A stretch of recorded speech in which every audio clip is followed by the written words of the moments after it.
Sud Radio, Berkov dans tous ses états. Nous sommes en guerre. T'es sûr que tu gaspilles pas ton argent? Bonjour, merci beaucoup de cet accueil chaleureux. Vous savez qui gaspille vraiment leur argent? Notre pays se caractérise depuis très longtemps par ça, une forme de pessimisme sur lui-même. 15 à 18 milliards d'euros, c'est-à-dire autant d'impôts en plus. Qui va payer? J'ai pas le sentiment d'avoir rien fait depuis des années. Je suis pas d'accord. Excusez-moi, j'ai essayé de faire de mon mieux. Un pompier a été renversé par une voiture alors qu'il tentait de mettre fin à un rodéo urbain. Moi, je ne m'avais jamais entendu dire aux Français, vous avez un sentiment d'insécurité. Ce que notre nation vit, c'est un sentiment d'insécurité. Si nous voulons répondre au sentiment d'insécurité, quand j'aurai fini, je réfléchirai à la suite. Non, c'est pas la peine, merci. Nous sommes en guerre. Ouais, très bon teasing de Julien Delmas, il faut le dire. Et vous avez entendu qui? Vous avez entendu notre guide suprême, évidemment, qui hier était pendant 3h30, exploit sur TF1 pour répondre aux questions d'un certain nombre d'experts et puis de téléspectateurs. Les téléspectateurs, on va en parler, qui n'étaient pas toujours très roses et très heureux. Alors nous allons parler évidemment de cela, nous allons parler aussi de quelque chose de très grave, ces agressions qui non seulement se multiplient, mais deviennent complètement ahurissantes sur les pompiers. Les pompiers, ils sont là pour sauver des vies, ils sont là sans armes, ils viennent pour sauver. Et puis ils se font maintenant caillasser, agresser, tabasser, et ça va même jusqu'à la mort. Qu'est-ce qui se passe encore une fois? Qu'est-ce que c'est que cet ensauvagement? Et de quoi est-il le nom? On va en parler. Et puis on va parler aussi, évidemment, on en a parlé hier avec Emmanuel Macron, et notamment on lui a posé beaucoup de questions sur les dépenses publiques, et on va avoir Daniel Fédou, qui est ancien conseiller au ministère des Finances. Alors les dépenses publiques, et vous savez, c'est la question lancinante, shakespearienne, qu'on pose depuis des années, des dizaines d'années. Où va notre argent? Où va nos impôts? Où ils vont? Eh ben écoutez, on va essayer d'y répondre, et vous allez voir, c'est assez hallucinant. Et puis on va parler des dealers, qui sont un peu partout, mais qui deviennent très hommes d'affaires, très marketing. On va parler des agressions dans les églises. On va parler des journalistes aussi, des journalistes qui, beaucoup font très bien leur métier. Ils ont besoin de se défendre contre peut-être une bureaucratie quelque part. Et enfin, en seconde partie d'émission, Aram Mardi-Rossian va nous parler des Arméniens, de ce qui se passait à l'Artsakh, dans le Haut-Karabakh et en Arménie. Un livre très fort, Ne meurent que les pleutres. À tout de suite. Ici Sud Radio. Les Français parlent au français. Je n'aime pas la blanquette de veau. Je n'aime pas la blanquette de veau. Sud Radio, Berkov dans tous ses états. Et hier, au pic de l'audience, vous étiez quand même près de 5 700 000 à écouter Emmanuel Macron sur TF1. Ça a duré de 8h de 20h à 11h30. 3h30 d'échange. On va en parler très peu. Vous avez tous les commentaires depuis ce matin, divers et variés. Mais on va écoutez d'abord, c'était très intéressant. TF1 a commencé par un petit micro-trottoir qui était en tout cas significatif d'après eux. TF1 n'est pas une chaîne d'un gauchisme exacerbé ou d'un droitisme terrifiant. Donc, écoutez ce que disaient un certain nombre de citoyens français. Elle a ruiné la France. Si on gérait, nous, nos budgets ménages comme ils gèrent le budget de la France, on serait depuis longtemps interdit bancaire. Est-ce que le citoyen, il a été entendu depuis le Covid? Qu'est-ce qui a été amélioré, à part nous prendre du pognon? Le monde est plus dur à l'extérieur, mais je trouve que nous, on a beaucoup de chance d'être dans ce pays. On a des services publics performants, on est bien pris en charge en termes de santé. C'est un président qui nous voit pas, qui a du mépris. Est-ce que vous êtes optimiste pour la France? Non, pas du tout. Avec un président qui veut pratiquement nous envoyer en guerre. Et ouais, moi je suis vraiment inquiète parce que je trouve que la France se préoccupe trop des affaires qui ne nous regardent pas au lieu de se concentrer sur notre propre pays. C'est ça, il faut sauver la France aussi, donc. Et voilà, c'est pas facile. Certains disaient évidemment ils ont pas tort, la France ça va, c'est quand même un beau pays. Mais les autres sont vraiment inquiets, c'est le moins que l'on puisse dire. Alors donc Gilles Boulot, le présentateur TF1, donc Admoneste s'adresse à Emmanuel Macron et lui dit ceci en lui rappelant quelques chiffres. Et écoutez surtout la réponse d'Emmanuel Macron. C'est rude. j'en conviens, mais le sondage de l'IFOP que nous avons réalisé il y a quelques jours confirme cela à l'échelle statistique. Regardez, depuis que vous êtes à l'Élysée, depuis 8 ans, la France change plutôt en mal, 69%, plutôt en bien, 7%. Ça ressemble à un échec, c'est comme votre échec, c'est vous qui êtes le capitaine depuis 8 ans. Bonjour, merci beaucoup de cet accueil chaleureux. Mais critique. Non, mais je plaisantais en disant ça. C'est souvent le cas. Je pense que notre pays se caractérise depuis très longtemps par ça, une forme de pessimisme sur lui-même. Eh oui, c'est vrai. C'est quand même, la réponse de Macron est absolument magnifique, là. Évidemment, les chiffres disent ce qu'ils disent, les Français disent ce qu'ils ont à dire. Mais vous savez, depuis des siècles, comme chacun sait, les Français sont pessimistes, voilà. Ils sont gaulois réfractaires, d'ailleurs. Ils sont vraiment, on peut dire beaucoup de choses, voilà, ceux qui sont, ceux qui ne sont rien. C'est quand même formidable, parce que pendant 3h30, on a entendu un Emmanuel Macron qui se justifiait. On lui disait, mais vraiment, il y a eu un tir groupé. Hein.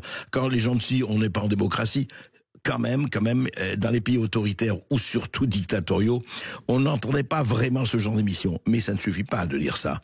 Ce qu'il faut dire, c'est qu'il y avait de la tchatch. Pas une annonce, pratiquement un début. Alors on parle du référendum. Ah, on verra le référendum. Sur quel sujet? On verra, etc. On verra. C'est toujours ça. Est-ce qu'on peut qualifier de génocide ce qui se passe à Gaza? Écoutez, je laisserai les historiens dire cela. Est-ce qu'on peut dire pour le voile dans le sport? Je laisserai les fédérations dire cela. Je laisserai. Est-ce vraiment un président qui devrait laisser faire ou laisser aller? That is the question, et franchement, elle n'a pas été tranchée hier soir. C'est le moins que l'on puisse dire. Sud Radio Berkov dans tous ses états, le fait du jour. Au feu les pompiers, v'là la maison qui brûle. Au feu les pompiers, v'là la maison brûlée. Oui, Cantine, hein, au feu les pompiers, voilà la maison qui brûle. C'était le temps, effectivement, où voilà la maison brûlée, les pompiers arrivent, Cantine enfantine. Eh bien, on n'est plus du tout dans ce paysage. Encore une fois, il faut rappeler que les pompiers, c'est quoi? Ce sont des gens qui viennent pour sauver des vies, pour sauver des biens, il y a un problème, que ce soit une tentative de suicide, que ce soit une bagarre, que ce soit, eh bien, ils viennent pour essayer, encore une fois, de sauver. Et comment on les accueille? Eh bien, écoutez, juste un mot. Un rodéo urbain à Évire-les-Bains, en Haute-Savoie, samedi dernier. Eh bien, un rodéo urbain qui recommence, 6h du matin. 3 pompiers sortent pour tenter de mettre fin à ces agissements. Un des 3 sapeurs-pompiers, alors le ton est monté, a été violemment heurté par une voiture et projeté au sol. Le conducteur aurait délibérément foncé sur le pompier. Grièvement blessé, le sapeur-pompier volontaire de 38 ans et père d'un enfant âgé de 3 ans a été héliporté dans un état critique à l'hôpital d'Annecy vers 7h du matin. Et rappelle Bruno Retailleau, le ministre de l'Intérieur, rappelle que l'agresseur a voulu en réalité tuer ceux qui sont là. Il rappelle ceci, Bruno Retailleau. 3 pompiers ont pu se mettre à l'abri, mais leur collègue a été violemment percuté, on le sait. Et le ministre raconte que le conducteur, l'agresseur, crachait sur la victime et sur un autre pompier venu lui porter secours. Non seulement il a fait ce qu'il a fait, il est parti, il est revenu, il a craché sur la victime à terre. C'est quand même quelque chose de terrible. Il y a une autre rodéo urbain, encore une fois, par 2 véhicules près du centre de secours d'Évire-les-Bains, à Saint-Sergue, excusez-moi, en Haute-Savoie également. Qu'est-ce qui se passe? Bonjour Anthony Chauveau. Bonjour. Vous êtes porte-parole du l'UNSA SDIS de France. Dites-moi, c'est devenu quoi? C'est devenu une cible? C'est devenu une proie, les pompiers? Pendant des décennies, beaucoup plus que ça, des siècles. Voilà, on disait au feu les pompiers. C'était une comptine enfantine, et aujourd'hui, quoi? C'est un appel au meurtre? C'est quoi? Oui, nous, on considère qu'on est devenu des cibles aujourd'hui. Au feu les pompiers, c'est la maison qui brûle. La maison, c'est notre maison qui est en train de brûler actuellement. Notre maison, vous voulez dire la France? Notre maison, je parle surtout déjà de notre maison sapeur-pompier. Elle brûle. Malheureusement, comme je l'ai déjà dit à d'autres de vos confrères, la violence, on y a toujours été un peu confronté, mais c'était quelque chose d'assez rare, d'assez marginal, parce que on a toujours, des gens qui s'alcoolisent, ça date pas d'aujourd'hui. Il y en avait des fois qui pouvaient être un peu agressifs, mais ça restait quelque chose d'à la marge.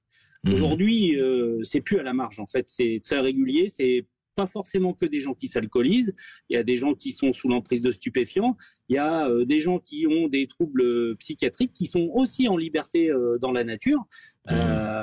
Tout ça amène à des difficultés au quotidien. Et puis, mais vous allez être surpris, mais il y a aussi en fait des bons pères de famille qui peuvent être agressifs envers nous. Et c'est là où ça se complexifie, c'est-à-dire que la personne qu'on pourrait voir comme ça, comme quand on la rencontre en se disant on n'a pas de... Il a l'air normal, pas de problème, oui. Voilà, et en fait, ça peut vite dégénérer. On est dans un monde aujourd'hui d'individualisme premier, où les gens veulent être servis immédiatement comme des enfants qui ne supportent pas la frustration. On a un problème aussi éducatif, très clairement. De toute façon, de ce que l'on vit, on voit la jeunesse, parce qu'on voit aussi qu'il y a quand même beaucoup de jeunes qui sont agressifs. Mais moi, je suis désolé, à un moment donné, il y a un problème dans l'éducation, il se passe quelque chose. Je suis père d'un adolescent de 16 ans et demi, je peux pas garantir qu'il pourra pas faire des bêtises, mais s'il en fait, il a quand même un peu la crainte de l'autorité parentale, il sait très bien que ça se passera pas bien derrière. Et vous avez l'impression que là, vous avez énormément de gens, des milliers de gens, livrés à eux-mêmes, laissés à eux-mêmes, sans repères et sans éducation, quoi. Sans repères, et puis je pense que ce qui vient accentuer le phénomène, c'est que les jeunes qui étaient sans repères par le passé, même si moi je l'ai pas connu, je suis quand même dans une profession qui fixe un cadre, mais la disparition du service national, ça a supprimé la possibilité de trouver les repères pour ceux qui en avaient pas. Et puis enfin, donc c'est pour ça, moi aujourd'hui, j'accuse clairement l'ensemble de la classe politique, peu importe les partis. Pour moi, c'est tous, de l'extrême gauche à l'extrême droite, en mettant tout ce qui est au milieu. De cette responsabilité en fait de l'état dans lequel est notre société aujourd'hui, j'inclus aussi la magistrature. Je vais m'attirer les foudres du syndicat de la magistrature, mais je l'assume complètement. Ils sont aussi responsables parce qu'en fait aujourd'hui il y a qu'à regarder la manière dont se déroulent les procédures et surtout les condamnations qui en découlent. Je parlerai même pas de l'application des peines. Il y a un sentiment d'impunité globale. Quand on voit ce jeune de 19 ans qui percute notre collègue délibérément, qui en plus fait demi-tour, revient dessus, lui crache dessus pendant que ses autres collègues lui portaient secours, et qu'on s'aperçoit que ce gamin de 19 ans, il en est déjà à une quinzaine de condamnations. Mais qu'est-ce qu'il fait encore dehors, en fait, celui-là? Qu'est-ce qu'il fait encore dehors? On a beau dire qu'il faut essayer la réinsertion et tout ce qui va avec. Oui, moi, je veux bien.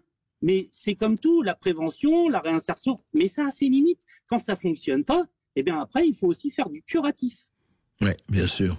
Et dites-moi, et vous avez senti, Anthony Chauveau, vous avez senti ça depuis cette transformation, parce que vous disiez très bien, on a connu évidemment des violences, il y a toujours des bagarres, l'alcoolisation et autres.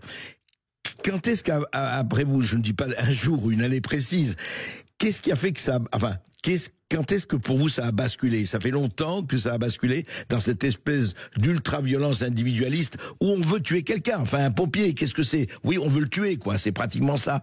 Mais c'est quoi? C'est à quel niveau? Alors, les premiers épisodes, on les a connus il y a 20 ans, quand il y avait eu les phénomènes, vous savez, dans les banlieues, en 2005, quand il y avait suite à un Créteil et tout ça. Voilà, donc avec le jeune qui était mort électrisé dans le poste, tout à fait. Dans le poste de transformation, parce qu'il voulait cacher des forces de l'ordre qui coursaient. Avec tout l'épisode qu'on a connu à l'époque de violences urbaines, qui ont été le début en fait vraiment de mise en évidence de ce qu'on appelait les violences urbaines. Là, à ce moment-là, déjà, il s'est passé quelque chose. Après, ça s'est un peu apaisé. Il y avait toujours un bruit de fond, mais je veux dire, voilà. Mais au fur et à mesure qu'on a avancé dans les années, ces 20 dernières années, plus on a avancé dans le temps et plus ça s'est intensifié. Moi, je dirais qu'il y a quand même une bonne dizaine d'années que c'est de plus en plus prégnant. Ouais. Et alors là, depuis la bascule de l'après-Covid, c'est une catastrophe. Hein. On le voit même sur les comportements routiers, on le voit surtout en fait, sur tout. C'est devenu du grand n'importe quoi. Ouais, presque une espèce d'effet de jungle, quoi. Enfin, sans aller, oui. Et dites-moi, est-ce que c'est exact, je veux dire,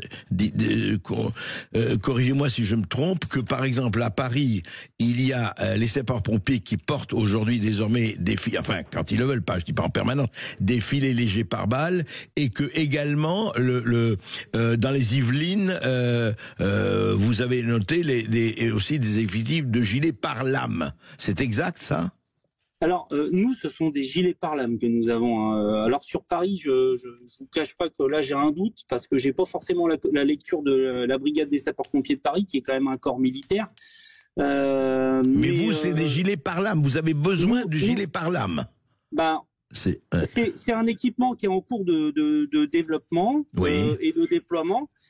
Tout comme les caméras piétons, comme ont les policiers et même les agents SNCF, nous on les décrets sont parus pour qu'on puisse en être doté et utiliser ces caméras, parce que après il y a toute la partie collecte des images et tout ça. Enfin, c'est hyper réglementé. Bien sûr. Donc la problématique qu'on a en France, c'est que Paris et Marseille sont deux corps, donc un qui est un corps à la base de l'armée de terre et l'autre de la marine, mais sont gérés opérationnellement, sont rattachés opérationnellement au ministère de l'Intérieur, mais sont administrés par le ministère des Armées.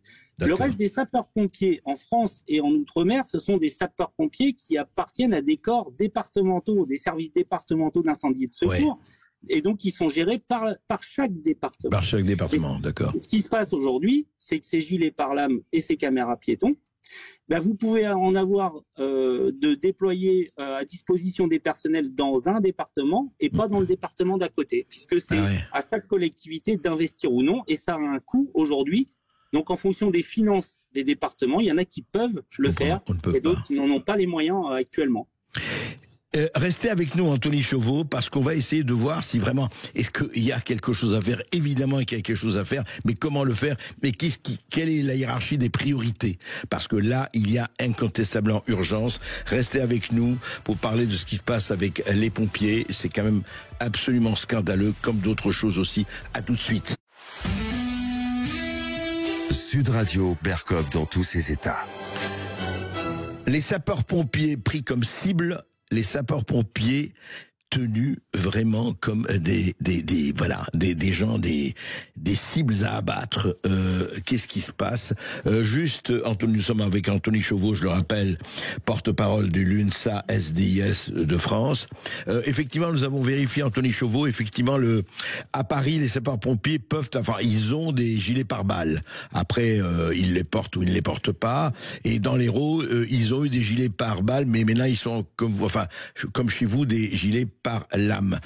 Mais au-delà de cela, on a parlé de l'éducation, on a parlé de cette espèce d'explosion de la violence. Mais franchement, sans faire de sociologie ou de psychologie facile, qu'est-ce qui, à votre avis, et comme vous dites, c'est très intéressant et vous l'avez dit, il n'y a pas que des jeunes de banlieue, il y a des gens qui ont l'air de pères de famille, comme ça, très bien, tranquille, absolument, rangé, normal, et puis qui explosent et qui font n'importe quoi. Qu'est-ce qu'à votre avis, il faudrait faire? Il n'y a pas évidemment de solution miracle, ça se saurait, mais qu'est-ce qui vous paraît le plus urgent aujourd'hui pour parer, pour diminuer en tout cas ce que certains appelaient sentiment d'insécurité? On sait très bien que c'est pas un sentiment, mais un vrai ressenti et une réalité. Qu'est-ce qui vous paraît urgent, Anthony Chauveau? Eh bien, que premièrement la peur elle change de camp, et pour que la peur elle change de camp, il faut remettre de la fermeté dans les décisions de justice. Et une fois qu'on a remis de la fermeté et qu'on prononce des peines, il faut qu'elles soient appliquées. Parce qu'on peut prononcer tout et n'importe quoi, mais si en finalité c'est pour que dans l'application on ne soit pas sur une application stricte de la condamnation, je vais faire du vulgaire parce que la situation s'y prête très bien. Autant pisser dans un violon, tout simplement. Moi, quand je dis à mon gamin, c'est comme ça, c'est pas autrement, et puis s'il le fait pas et que derrière je lui dis, écoute, la sentence, ça va être ça, bah la sentence, c'est ça et pas autre chose. Ouais. Je change pas le cap. C'est le cap et c'est tout. Et bien, en fait, dans notre pays, si on veut, sans arriver dans de l'autoritarisme, c'est pas ça, mais à partir du moment où quelqu'un sort du cadre, il y a un cadre. On connaît tous le cadre, le cadre se fait par les différentes lois de notre pays. Eh bien, celui qui sort du cadre, eh bien, hop, on lui rappelle qu'il est sorti du cadre. Il faut qu'il comprenne que, bah, ça se paye. C'est pas gratuit. Quand on fait une connerie, on passe à la caisse. C'est tout. C'est-à-dire, en comme fait, au supermarché. Oui, la sanction. C'est ce que vous dites. On est, et d'ailleurs, vous n'êtes pas le seul à le dire, dans divers domaines, on est dans une société qui paraît une société sans sanction, presque une société à irresponsabilité illimitée, ce qui est préoccupant. J'irais plus loin que ça, c'est-à-dire que des sanctions, il y en a quand même, mais j'ai le sentiment parfois qu'elles s'appliquent facilement à celui qui va être solvable. Je pose une question simple. Quand l'agresseur agresse une équipe de sapeurs-pompiers aujourd'hui, il se passe ce que l'on connaît. Soit d'ailleurs les pompiers déposent plainte, soit pas plainte. On sait aujourd'hui que sur 100% des agressions connues, parce qu'il y a celles aussi qui sont pas connues, parce que les agents ne font pas forcément systématiquement remonter toute forme d'agression. Il y en a la moitié qui sont suivis de plainte. Pourquoi le reste n'est pas suivi de plainte? Soit parce que les agents se disent de toute façon, qu'est-ce qu'il va prendre? Il va rien prendre, donc à la fin, je vais perdre du temps. Parce que derrière, c'est des démarches. Je veux dire, en plus, quand on sort de notre boulot, il faut aller au commissariat ou à la gendarmerie, on y passe du temps. C'est encore du temps qu'on sacrifie avec notre famille. Donc il y en a qui se disent, à quoi bon aller perdre du temps pour qu'en finalité, ça donnera pas grand-chose, voire même rien. Et puis, secondo, il y a ceux qui ont peur des représailles. Parce qu'aujourd'hui, moi, quand je dépose plainte dans le cadre de l'exercice de mes fonctions, certes, l'adresse qui est donnée, ce n'est pas mon adresse personnelle, c'est celle de mon service. Par contre, il y a mon nom, il y a mon identité. J'apprends à personne qu'aujourd'hui, avec un nom et un prénom, dans un moteur de recherche comme Google ou autre, je peux retrouver facilement l'adresse domicile d'une personne. Donc, les gens se disent, non, mais moi, j'ai pas envie qu'un jour d'avoir la mauvaise surprise. On l'a vu, il y a un gendarme, il y a quelques jours, qui était hors service, qui était sur son temps personnel, qui, à proximité de son domicile, a pris un tir par arme à feu. Et donc, on se dit, ils arrivent à nous retrouver facilement. Et ça, il y a cette problématique-là, elle est présente. Ouais. La peur d'être retrouvé, évidemment, et la peur du règlement de compte sauvage. Et c'est vraiment une situation, on a l'impression d'être une impasse, mais comme vous dites, en fait, c'est l'autorité et l'application de la loi, parce que les lois existent, encore faut-il les appliquer. Ouais, voilà, mais donc, pour finir sur ce que j'étais parti, par contre, si un équipage pompier, à un moment donné, vient à se retourner contre son agresseur et à lui rendre les coups qui ont été portés. Oui. Dans l'histoire, on sait souvent que là, dans ces cas-là, on reprochera à l'agent ou aux agents d'avoir perdu leur sang-froid et la condamnation sera peut-être plus importante que celle qui aurait pu être prononcée envers l'agresseur. C'est ça, aujourd'hui, la réalité de notre pays. C'est ça qui va pas, en fait. Vous voulez dire mais c'est très grave et malheureusement ce n'est pas faux. Vous voulez dire que l'agressé, s'il répond de façon ferme, il sera presque plus puni que l'agresseur. Ouais, c'est une possibilité. Si on creuse un petit peu, on s'apercevra que ça a déjà existé. Oui, on sait, dans des cambriolages, il y a eu ça dans divers domaines.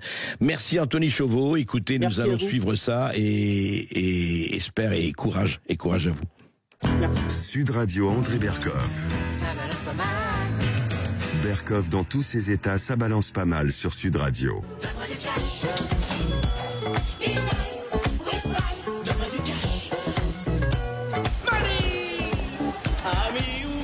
Oui, le cash, oui, monnaie. Alors, quelquefois, on se demande, quelquefois en permanence, vous savez, cette question qui revient, où va notre argent? Vous savez, la vérité sur les dépenses publiques. Alors, on parle des dépenses publiques de l'État. Alors, il paraît qu'elle a diminué un tout petit peu par rapport à 2023, mais enfin, elle s'est établie quand même, je le rappelle, les dépenses de l'État à 443,4 milliards d'euros. Et les dépenses publiques représentent 57% du PIB français, soit 8 8 points de plus que la moyenne des 27 pays européens, selon Eurostat, selon les données d'Eurostat. Daniel Fédou, bonjour. Oui, bonjour, Monsieur Berkov. Bonjour, merci d'être avec nous. Vous êtes ancien conseiller au ministère des Finances. Et justement, je voudrais parler, j'avais lu quelques mots de vous que j'avais reçus et je reçois avec plaisir, pour se dire au fond, cette espèce de serpent de mer, de monstre du Loch Ness, dont on sait qu'il existe, mais on ne sait pas par quel bout le prendre, tellement il est glissant, cette histoire des dépenses publiques. Et on a envie de dire, qu'est-ce qu'il faut faire? Est-ce qu'il faut faire un audit à la Elon Musk, à la Doge? Il faut faire quoi? Parce que ça revient vraiment, tous les ans, on reparle de cela depuis des décennies. On sait que le dernier budget en équilibre en France, c'était en 1964, c'est-à-dire plus de 50 ans, et on sait où on en est aujourd'hui avec 3 000 milliards de dettes, enfin un peu plus encore. Alors, on a l'impression que voilà, c'est le rocher de Sisyphe, on monte, on redescend, on monte, on redescend. Quelle est votre analyse, Daniel Fédou? Écoutez, d'abord, Monsieur Berkov, je ne suis pas sûr qu'il faille faire un audit. Quand vous écoutez ou lisez Agnès Verdier-Molinier, ça fait un bon moment qu'elle dénonce qu'elle a fait la liste Tout à fait. De l'argent public. Donc, bon, je la cite, mais on peut en citer tant d'autres. Hein. Ouais. Donc, faire un audit aujourd'hui, ça ne me paraît pas la priorité. Mais en revanche, la question qu'on peut poser, c'est pourquoi il y a cet argent public qui est massivement dépensé. Oui. Et c'est pourquoi l'étude que je vous ai envoyée, qui remonte sur 50 ans, hein, j'ai pris les chiffres de la comptabilité nationale depuis 1973 sont instructifs, me semble-t-il. Alors allez-y, détaillez-les, oui, c'est important. Pourquoi j'ai pris 1973 d'abord? Parce que, si vous voulez, on doit avoir à peu près le même âge, pas loin en tout cas. Ouais. Et moi, j'ai en tête, si vous voulez, qu'à la fin du quinquennat du septennat, de Georges Pompidou, la France se portait très bien. Septennat interrompu, hein, je le rappelle, oui. Oui, tout à fait. Mais donc en 1974, oui. C'était l'élection de Valéry Giscard d'Estaing. Il y a un indicatif dont je voudrais vous parler 2 minutes, qui est le PIB par habitant. Le PIB, je crois que tout le monde sait ce que c'est, hein, c'est la création de richesse de notre pays. Quand on divise par nombre d'habitants, ça donne un indicateur de la richesse du pays, la richesse potentielle qu'on peut distribuer aux Français. À la fin du septennat interrompu de Georges Pompidou, la France occupait la 9e place, à égalité avec l'Allemagne.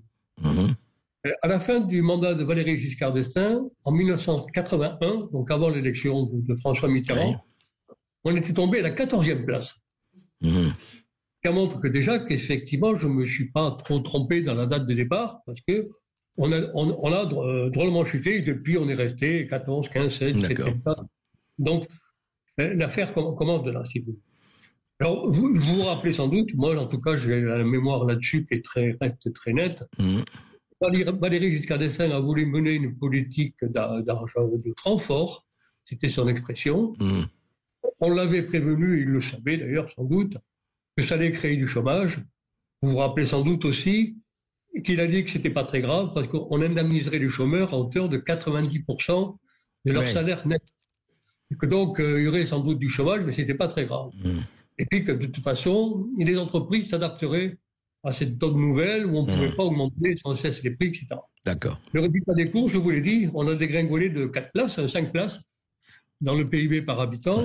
Et effectivement, les dépenses sociales, que vous avez vues dans un des graphiques, ont commencé à grimper à partir de là. Et on a continué. Et on continue. On continue. C'est-à-dire que depuis, si vous voulez, on n'a toujours pas compris quel était notre problème. Et on continue à vouloir maintenir coûte que coûte le pouvoir d'achat des Français. Et pour le maintenir, il n'y a qu'une solution, c'est d'augmenter la dépense publique.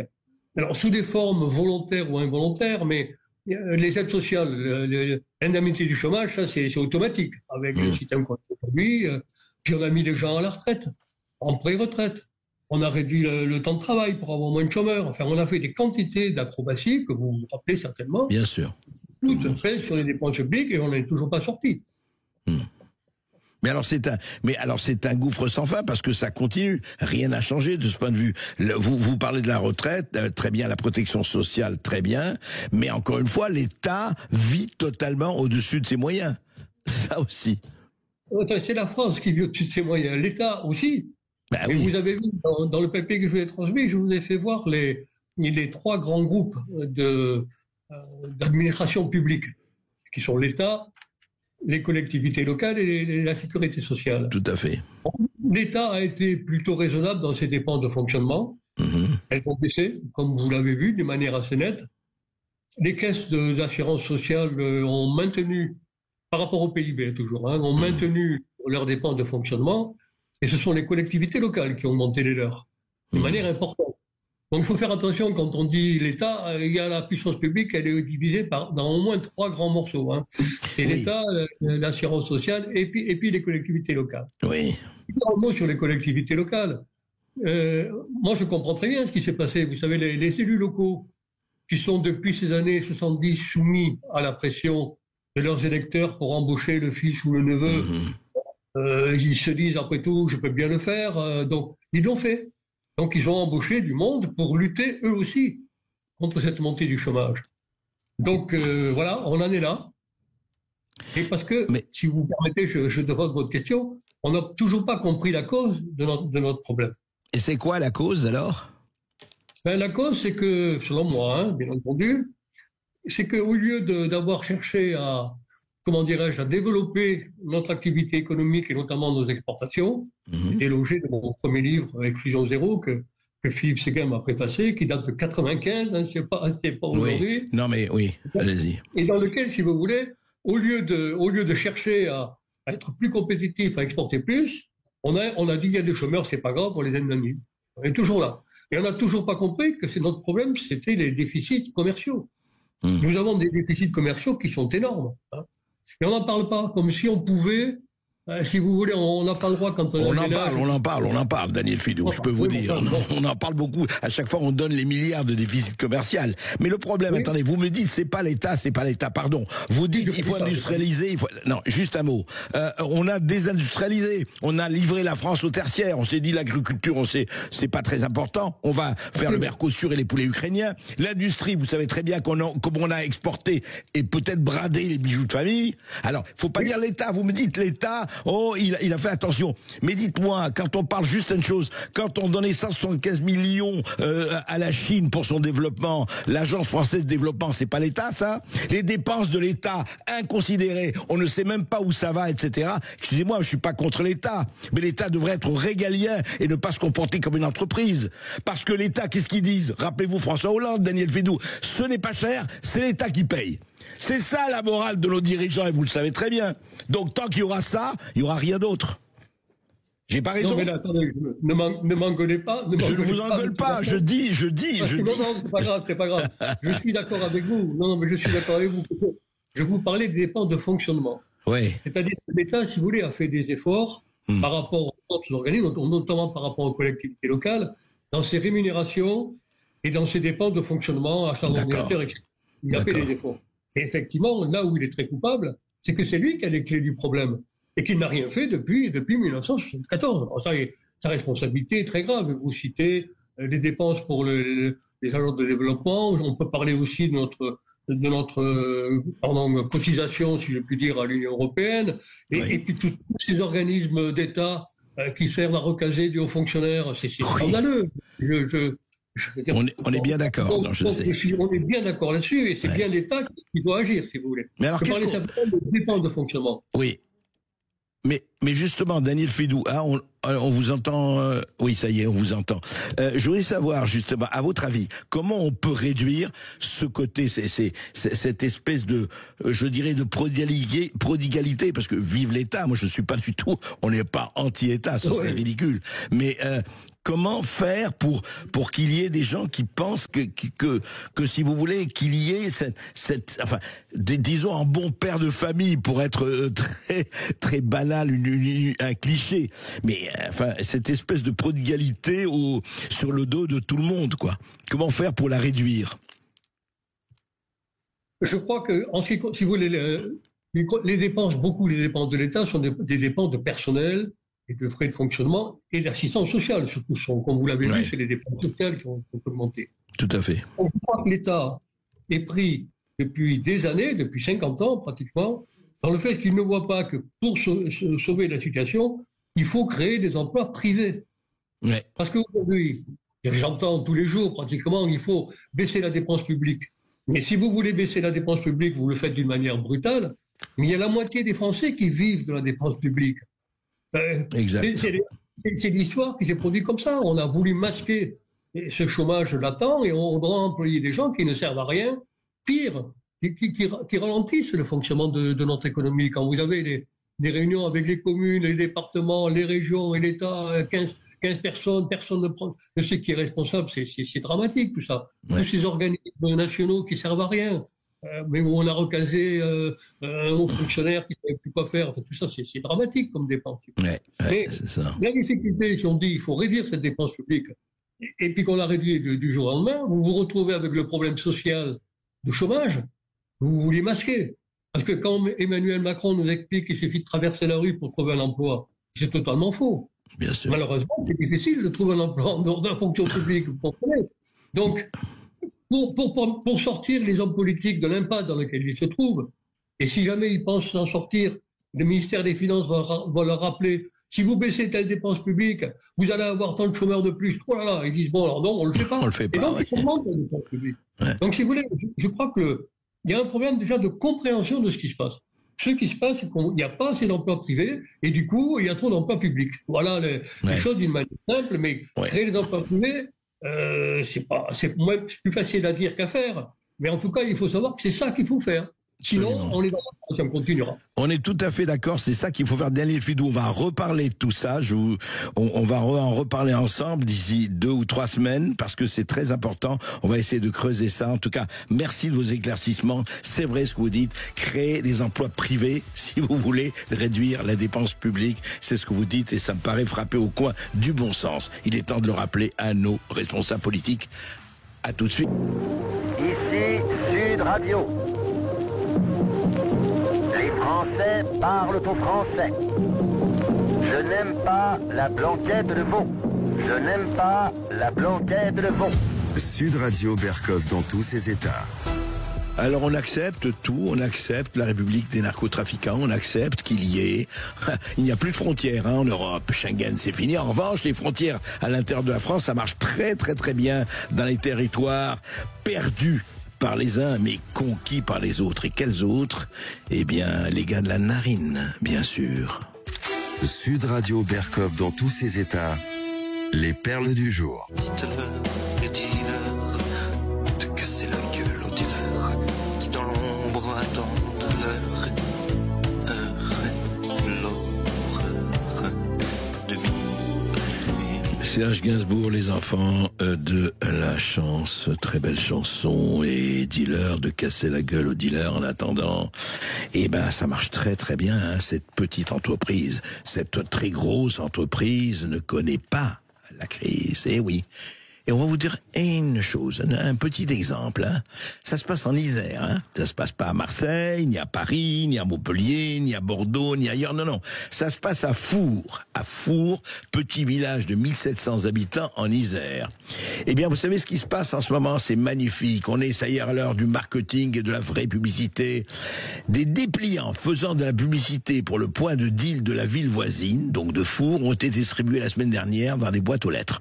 Voilà, vous avez des flyers, vous voyez, qui passent dans les boîtes aux lettres.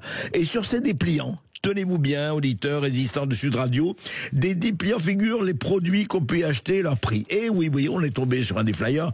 Eh bien, voilà, il y a des personnages de BD, rappelant la publicité un peu posée, comme pour les pizzas, tout ça. Mais là, c'est pas, vous n'allez pas commander une reine ou une 4 saisons, une margarita, etc. Non, non, du cannabis, avec photo à l'appui, hein. Je veux dire, il y a tout, voilà. Vous avez le poids et le bon temps, par exemple, le mousseux 8 grammes, 20 €, ou le dry 7 grammes, 20 €, et il y a une adresse à Villefontaine, voilà, un point de deal, c'est ce que dit d'ailleurs le maire du village, hein, Jean Papadopoulou, voilà. Vous avez, ça marche très très bien, c'est un système de marketing, voilà, relations publiques, etc. Voilà, au lieu de commander une pizza, bah, vous allez commander un peu de hache, un peu de cannabis, un peu tout, hein, il n'y a pas de raison. Alors, les habitants, donc, ils ouvrent leur boîte aux lettres, et ben ils voient ça, des flyers, voilà. Et ils disent, mais ils sont les plus à l'abri, qu'est-ce qui se passe dans les petites communes, hein? Je parle d'un village de 1700 habitants. Voilà, alors les gendarmes se sont rendus à l'adresse indiquée sur le flyer à Villefontaine, et à un quart d'heure du village, ils ont ainsi procédé à 3 interpellations. Mais ça veut dire quoi? Ça veut dire que la France entière aujourd'hui, dans les plus petits villages, je ne dis pas qu'il y a ça partout, mais quand même, eh bien vous allez avoir votre point de deal. Il n'y a pas de problème. À part ça, oui, on va faire, on fait, on parle. D'ailleurs, comme disait Emmanuel Macron, je me suis battu tout le temps pour réduire l'insécurité. Réduire l'insécurité, oui. En revanche, les points de deal, mais écoutez, vous savez ce qu'il faut faire ? Je crois qu'on va arriver au point que dans le PIB, le calcul du PIB, du produit intérieur brut, vous savez que la prostitution, les gains de la prostitution rentrent dans le calcul du PIB. Eh ben, il faudra mettre la drogue. Voilà, ben écoutez, ça montrera que le PIB français marche très bien, puisque nous pouvons introduire la drogue dans le PIB de la France. Ça avance, hein, ça avance, oui, ça avance bien. C'est nous les gars de la narine, la bataille du rail, le savant cosinus. Vous avez les fake news de tout, que ce soit réseaux sociaux, presse mainstream, et puis, faut jamais l'oublier, il y a beaucoup de journalistes, très nombreux, qui font bien leur métier, qui se battent, qui enquêtent, qui vont sur le terrain, qui essayent de dire, qui essayent de faire la part entre le narratif du pouvoir ou des pouvoirs et la réalité, parce que n'oubliez jamais, je le dis, je le radote, que le réel frappe à la porte et que quand on ferme portes et fenêtres, et bien le réel enfonce la porte. Donc il faut faire attention, et justement là, ça nous a frappé avec Maude Koffler et moi, on a reçu ce communiqué du syndicat des journalistes de France 3, rédaction nationale, France Télévisions, hein, le service public qui est payé avec nos impôts. Et il dit, ceci est vraiment, encore une fois, au temps où la liberté d'expression connaît, je dirais, certaines limites, certains, comment on dirait, certains aplatissements et autres, eh bien, on entend ceci, on lit ceci, communiqué encore une fois du SDJ de France 3, rédaction nationale de France Télévisions. Chez France Télévisions, en particulier la rédaction nationale, la très grande majorité des journalistes a appris à se taire, le plus souvent par crainte de se faire mal voir en exprimant un désaccord sur telle ou telle décision éditoriale ou organisationnelle. Et il ajoute, enfin je ne cite pas tout le texte, il y a quelques années, un chef de service de France 2 avait mis en garde ses ouailles juste au moment de la fusion des rédactions nationales, puisque les rédactions nationales de, effectivement, France 2, France 3, France 5 sont unies. Attention, ne pas vous faire contaminer par les bleus. Alors que voulait-il dire? Quel virus les journalistes pouvaient-ils attraper à cette époque?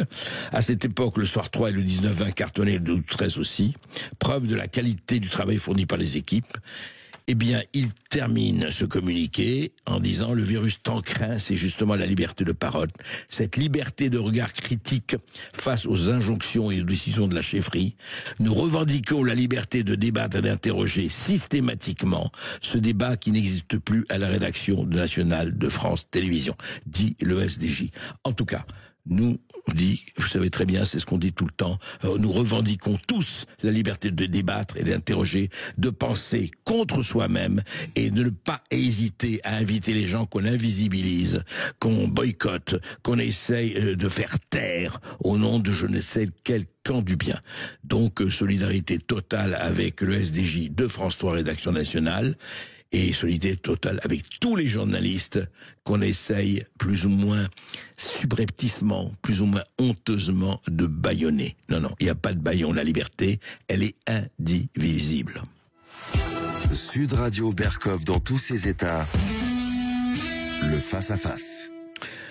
Ne meurent que les pleutres. Artsakh, Arménie, 2021-2024. C'est le titre du livre d'Aram Mardirossian, qui vient de paraître aux éditions Sigest. Bonjour Aram Mardirossian. Bonjour André Berkov. Vous êtes historien, vous êtes professeur d'histoire du droit à la Sorbonne. Et justement, moi d'abord ça m'a frappé, même en recevant le livre, qui est vraiment très passionnant. Ne meurent que les pleutres. Ça vient d'où ce titre ? Bien, c'est un titre d'emprunt, il n'est pas de moi. C'est le titre est repris à Karekin Nechté, sous les auspices duquel j'ai un peu mis ce livre. C'était un militaire, mais aussi un intellectuel arménien général qui, de fin 19e et surtout début du 20e siècle, a combattu contre l'Empire ottoman en Bulgarie, puis dans son pays d'origine, qui est l'Arménie, et notamment en Artsakh. Et après sa carrière militaire, déjà pendant et ensuite après, il a écrit différents ouvrages, que ce soit d'histoire, mais aussi de politique, et il a un grand nombre de citations, c'est l'une d'elles. Alors la citation exacte, et elle est plus longue, c'est en arménien, c'est « Ma'achega mardume pokrokin », mot à mot, vraiment ça veut dire « la mort n'existe pas, ne meurt que celui qui n'a pas d'âme, ne pusillanime », mais moi je l'ai traduit. Courage, quoi. Voilà, je l'ai traduit, je l'ai mis du singulier au pluriel et je l'ai traduit plutôt « ne meurent que les pleutres », parce que je pense que ça résume parfaitement toute la situation actuelle de l'Artsakh et de l'Arménie en général. Alors justement, vous parlez de ce qui s'est passé pendant 3 ans dans le Haut-Karabakh, et puis le conflit entre l'Azerbaïdjan et l'Arménie, et les camps qui ont été choisis, et les directions, et vous dites... vous savez, c'était Jacques Chardon qui avait écrit un livre, L'amour, c'est beaucoup plus que l'amour. Et vous dites, Aram Mardi-Rossian, l'Arménie, c'est beaucoup plus que l'Arménie. C'est-à-dire, ça ne concerne pas que l'Arménie, ce qui se passe, ça concerne quand même un champ beaucoup plus vaste, y compris le champ européen, évidemment, le nôtre. Oui, je le pense. Alors, si vous me permettez, j'ai voulu faire ce petit livre. Dans mon esprit, c'est un coup de poing. C'est vraiment un coup de poing dans la figure de la moraline, de l'hypocrisie et de la bien-pensance et de la victimologie dans laquelle sombrent un certain nombre d'Arméniens et un certain nombre de nos compatriotes en France. Pas que d'autres, mais voilà, c'est d'abord ça. C'est-à-dire qu'on joue à la concurrence victimaire et on chouine et on pleure sans s'occuper de ce qu'il faut faire. C'est un peu ça ou quoi? Il y a de ça. Il y a des raisons objectives de pleurer, mais ensuite pleurer ne suffit pas. Parce qu'à la fin des pleurs, c'est de disparaître complètement. Donc à un moment, il faut réagir. Et réagir, on peut réagir de mille et une manières. On peut commémorer, et il le faut. Mais c'est aussi de prendre lucidement les choses. Ce que je voudrais dire, l'idée de ce livre est celui-ci. Si vous voulez, en géopolitique, et quelles que soient d'ailleurs les matières scientifiques en sciences humaines, il y a 2 approches.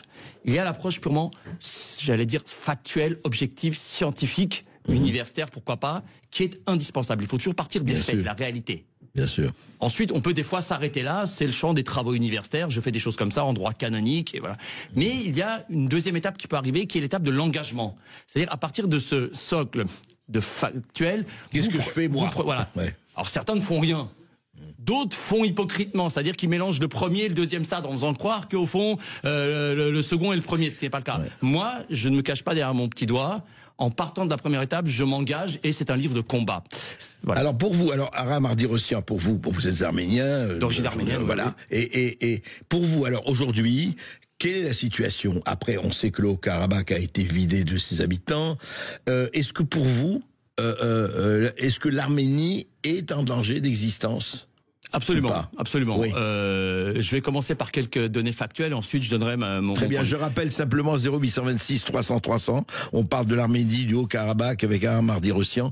Si n'hésitez pas à nous appeler pour l'entretenir avec l'auteur. Oui, allez-y. Alors, rappelez les faits, parlons des faits. Je ne fais pas ça par déformation professionnelle parce que je suis historien du droit, mais si on ne remonte pas un peu en arrière, on ne comprend jamais rien. En réalité, la situation de l'Arménie actuelle par rapport à l'Azerbaïdjan et la Turquie, qui se présentent toujours comme deux États pour une seule nation, même si c'est plus compliqué que ça en réalité, est la suivante. Ce qui s'est passé en Artsakh en 2020 et 2023 et ce qui se passe aujourd'hui même en Arménie n'est que la continuation de ce qui se passe depuis le XIe siècle et plus spécifiquement depuis le début du XXe siècle et du génocide de 1915, qui d'ailleurs ne concerne pas que les Arméniens, mais plus généralement tous les chrétiens de l'Empire ottoman. Donc au fond, la réalité, c'est qu'aujourd'hui, évidemment, ça se fera peut-être pas en un jour, mais le but de la Turquie et plus encore de l'Azerbaïdjan, c'est d'achever le travail inachevé de 1915. C'est de... Carrément, mais pas par le génocide quand même, pas par un...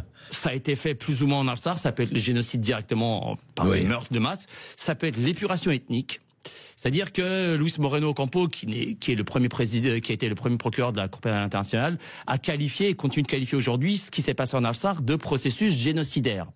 De fait, comme on le sait, à la suite de la guerre perdue de 2020 et l'épuration définitive de 2023, les 120 000 Arméniens qui restaient en Artsakh, ce territoire historiquement arménien depuis... Qu'on appelle le Haut-Karabakh. Le Haut-Karabakh, voilà, oui. ça c'est le nom turc. Bien sûr. Ce territoire qui était peuplé à minima depuis 2500 ans par des Arméniens, et ça c'est un fait historique, hein, c'est pas moi qui l'invente. 2500 ans, faut rappeler. À minima, c'est l'inscription de Behistoun du roi des rois achéménides perse Darius Ier le mentionne déjà.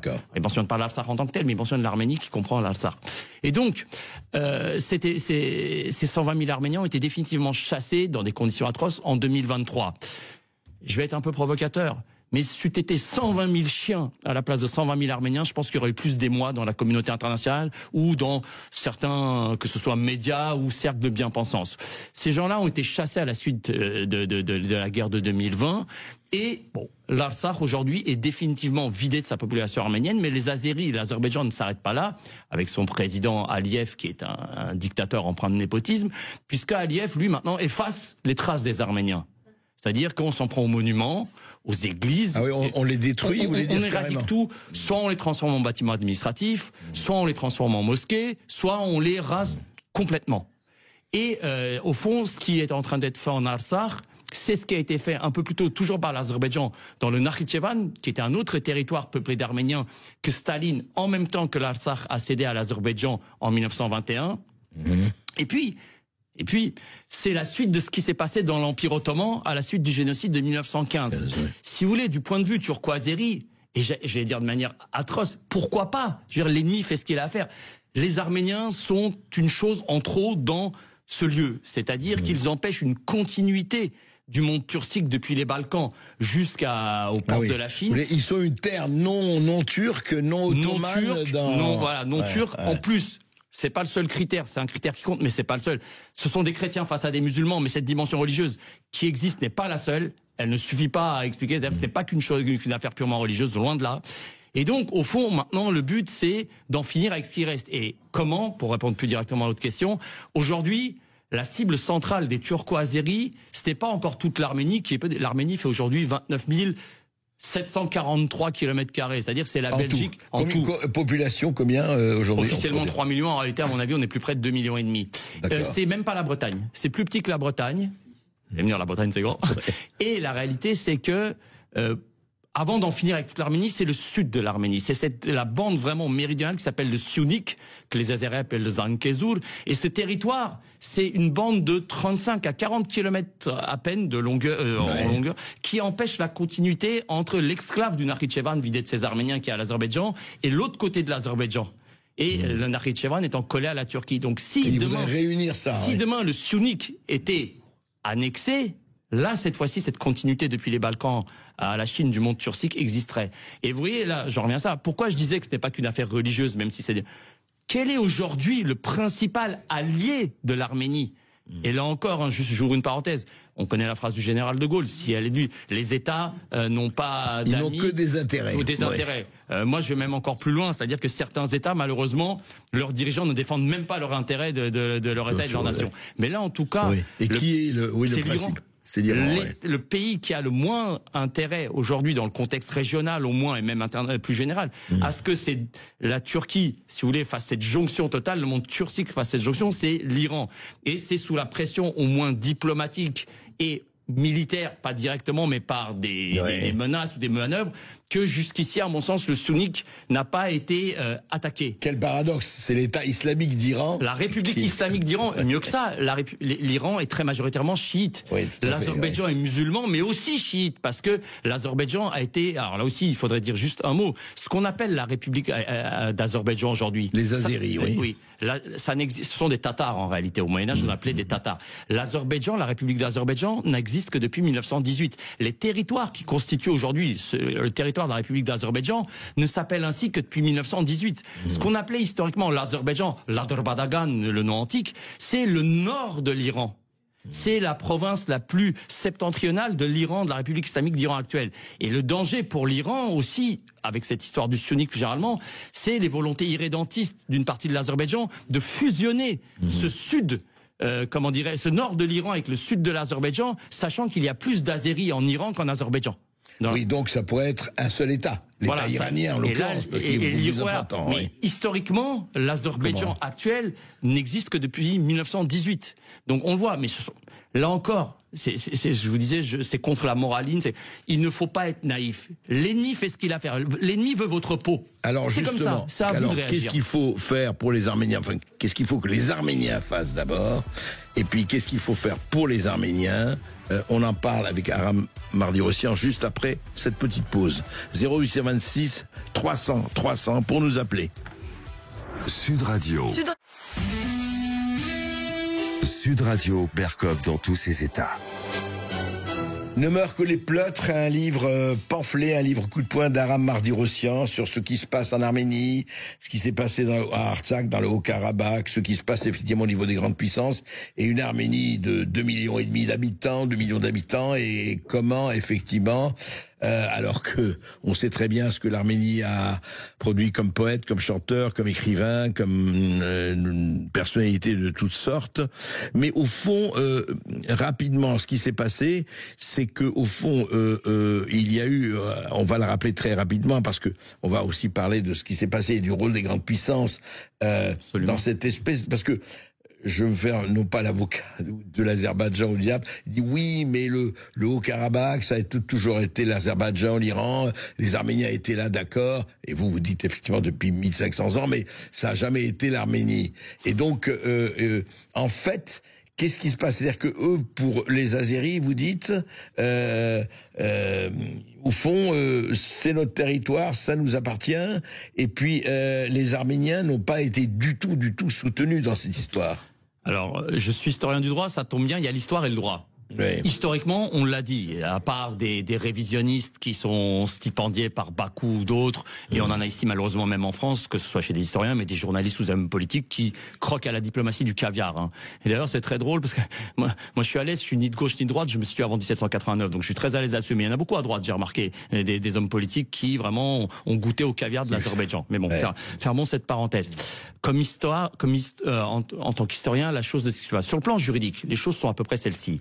En 1921, le 5 juillet 1921, dans le cadre de l'Union soviétique qui est en train de se constituer, Staline, qui est responsable du CAF Bureau, donne à l'Azerbaïdjan, à la RSSS, à la République socialiste soviétique d'Azerbaïdjan, l'Artsakh et le Nakhichevan, à la suite d'une décision pour essayer de se concilier le monde turc. La souveraineté, oui, leur donne le pouvoir sur l'Artsakh. Voilà, et elle en fait une région autonome. Ce qu'on oublie de dire, et ça on le dit jamais, c'est que Staline ici ne fait que reprendre la politique britannique qui a été menée en 1918, lorsque les Britanniques avaient la main là-bas. Donc Staline ici ne fait que reprendre la politique des Britanniques. Voilà. Bon, ça, il la reprend, ok. Donc, oui, sur le plan du droit international public, les Azéris ont pu se prévaloir de cette décision, puisque la République d'Azerbaïdjan 91 est la continuité de la RSSS d'Azerbaïdjan soviétique. Donc, on a les références qu'on peut. Ici, c'est Staline. Mais en réalité, et c'est en tant que professeur de droit agrégé de droit, je suis désolé de le dire, le droit international public n'est qu'une forfanterie en ce sens. Je veux dire par là que ce n'est que le fruit d'un rapport de force. Ouais, c'est le fruit des conquêtes, comme il y en a partout. La force, la force, la force et la force. Et la le force droit prime le droit. C'est ça. Enfin, non, oui, mais c'est Bismarck. Cyniquement. Moi, ce qui me fascine, c'est que c'est tellement une évidence que le fait de le nier, on rentre dans le club des 2 + 2 = 5. Alors oui, le piège, il est où? C'est que quand vous lisez un arrêt de la CIJ et de la Cour internationale de justice ou des traités, c'est d'une complexité inouïe. Le droit international public est probablement l'une des matières juridiques les plus sophistiquées. C'est un travail d'orfèvre, c'est-à-dire que un profane s'y perd à la seconde. Sauf que c'est un gigantesque ballon de baudruche qui est fondé sur, en réalité, la force et rien d'autre. Bien sûr. Voilà. C'est pas nouveau, ça. C'est pas nouveau, c'est tout bête, mais ça vaut la peine d'être rappelé. Alors ensuite, alors qu'est-ce qui s'est passé justement? C'est-à-dire, qu'est-ce qui s'est passé depuis? Qu'est-ce qui a fait que l'Azerbaïdjan a décidé, bon, allez, ça suffit maintenant, on doit récupérer ce territoire et en chasser ses habitants? Lorsque l'URSS s'est effondrée, il y a eu un mouvement, parce qu'entre 1921 et 1987-88, la République d'Azerbaïdjan a tout fait pour essayer de faire partir les Arméniens d'Artsakh. En 1921, 94% de la population est arménienne en Artsakh. D'accord. Donc on comprend la décision. En 21. D'accord. En 1900, vers 80-85, il n'y a plus que 75%. Donc ça a baissé parce que l'Azerbaïdjan a tout fait pour laisser cette région dans un état de sous-développement. Mais malgré tout, les Arméniens étaient encore majoritaires. Il y a eu une volonté de se rattacher à la République d'Arménie à ce moment-là, en passant d'ailleurs, en respectant la constitution soviétique de 1977 à l'époque. Mais la réponse azérie a été des massacres de grande ampleur à Sumgait et puis ensuite à Bakou. Donc une guerre a eu lieu en fait entre 88 et 94. Les Arméniens, contre toute attente, ont pris le dessus, ont gagné cette guerre. L'Artsakh est devenu un territoire de facto autonome et s'est déclaré indépendant et non pas rattaché à l'Arménie pour des raisons de droit international public, justement pour essayer de respecter ce droit. Ouais. Et sauf que de 1994 à 2020, on a été dans une situation de statu quo, ni guerre, ni paix, un cessez-le-feu. Et là, il faut balayer devant sa porte. Les Arméniens, les différents gouvernements arméniens de 1994 à 2020 n'ont absolument pas préparé la suite. N'ont pas préparé la tempête qui tôt ou tard allait éclater. Et on savait qu'elle allait éclater un de ces jours. C'est évident parce que l'Azerbaïdjan, surtout depuis 2010-2011, n'a cessé de s'armer de plus en plus, de se préparer à prendre sa revanche, à se venger. Et il fallait que les circonstances internationales s'y prêtent. Oui, ensuite, il faut que tous les voyants soient au vert. Et c'est pas évident parce qu'il y a beaucoup de voyants. Mais en 2020, il s'est trouvé que ça l'a été. Et là, les Arméniens ont évidemment été vaincus. Mais là encore, il y aurait beaucoup de choses à dire parce que du côté arménien, moi, là aussi, je suis à l'aise. Je suis dans aucun je suis ni pour ni contre aucun des dirigeants qui sont passés ou actuels. Mais ce que je constate, c'est qu'aucun d'entre eux, dès le départ, ne s'est préparé comme il faut, militairement, diplomatiquement, économiquement. Le pays n'a cessé de sombrer. Il y a eu des départs massifs d'Arméniens entre 91 et 2020 parce que le niveau de vie stagnant, les perspectives d'Arménie qui sont venus en France, ailleurs. Le pays déjà démographiquement sous-peuplé, c'est vidé. Et à côté de ça, rien n'a été fait. Et sachant que l'Arménie est très pauvre en ressources, alors que l'Azerbaïdjan, évidemment, dispose du gaz et du pétrole. Donc elle a utilisé cette manne, elle s'est préparée, elle s'est ménagée des alliés. Elle a acheté de l'armement en masse aux Turcs et à Israël, qui a joué un rôle terrible là-dedans. On va y venir peut-être. Et donc en 2020, en 2018, il y a eu un renversement en Arménie. C'est-à-dire le pouvoir en place, qui était dit plutôt pro-russe, a été renversé par Nicole Pachinian, que certains estimaient plus pro-occidental. Ce n'est pas ça la clé du problème. La réalité, c'est que Pachinian a mené une politique au moins aussi, si ce n'est plus erratique que ses prédécesseurs par rapport à cette question de l'Artsakh. Et 2 ans après, la catastrophe est arrivée. Et là aussi, lorsque vous êtes le chef d'État, en l'occurrence c'est le Premier ministre, puisqu'on était passé d'un régime présidentiel, lorsque vous perdez une guerre de cette ampleur et que vous perdez l'Artsakh, Pachinian, et là aussi, peu importe les couleurs politiques, aurait dû démissionner dès le 9 novembre 2020, parce qu'il est le vaincu. Et pour quel est le problème? Il n'a pas démissionné. Non, il n'a pas démissionné, mais il y a eu pire. C'est-à-dire qu'il n'a pas démissionné, et le problème, c'est qu'ensuite, dans les négociations qui allaient venir, entre Russes, Azéris et Arméniens, il a la position du vaincu. Si il avait démissionné et qu'un autre chef d'État ait pris la place, bien sûr que l'Arménie est toujours vaincue, mais au moins, et symboliquement et personnellement, ce n'est pas celui qui a subi la défaite personnellement. Mais il y a mieux, ou pire, c'est comme vous voulez. En juin 2021, des élections législatives ont été organisées en Arménie. Il les a remportées. Et il y a eu très peu de fraude. C'est-à-dire qu'il les a... La majorité du peuple arménien ou de la population arménienne a voté pour Pachinian. Et là, ça signifie quoi, de mon point de vue? Une espèce de compréhension de cela. C'est, j'allais dire, pour le pire, l'Arménie s'occidentalise. C'est-à-dire tous les travers que j'estime exister chez nous ici en France, c'est-à-dire une société où la dimension individuelle, où l'individu devient roi. Pas de bien commun, l'individu roi, etc. Toute dimension, on est dans un je m'en foutisme holistique, c'est-à-dire toute dimension holistique. Tout le monde pense à sa propre vie, à sa famille, c'est normal.